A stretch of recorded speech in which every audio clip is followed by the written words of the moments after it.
শরীরটা খারাপ হওয়ার পর তখনই আমরা বুঝতে পারি যে এবার শরীরটাকে একটু রেস্ট করতে হবে।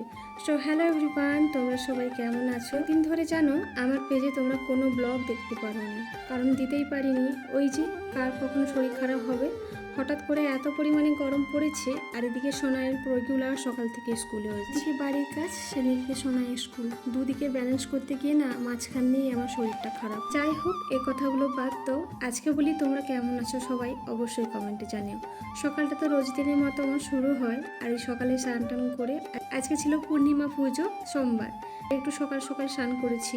এমনিতেও সকাল সকাল আমার মোটামুটি স্নানটা হলেই হয়, আর পুজোর পর তো মনে হয় একটা শান্তি মেলে। পুজোটা করে নিয়ে এরপর সোনাইয়ের জন্য একটু খাবার রেডি করব। আজকে সকালে ওকে বেশি কিছু দেবো না, একটু শশা, তার সঙ্গে একটু ছুরি ভাজা দিয়ে মুড়ি দেবো, কারণ রোজ রোজ এটা ওটা খাওয়া একদমই তো গরমে উচিত। আমি 10টার সময় খেয়েছিলাম একটু খিচুড়ি, আর এই খিচুড়ি খেয়ে দিয়ে দুপুরে রান্নাটা চাপিয়ে দিয়েছি। আজকের এইভাবে কাটলো।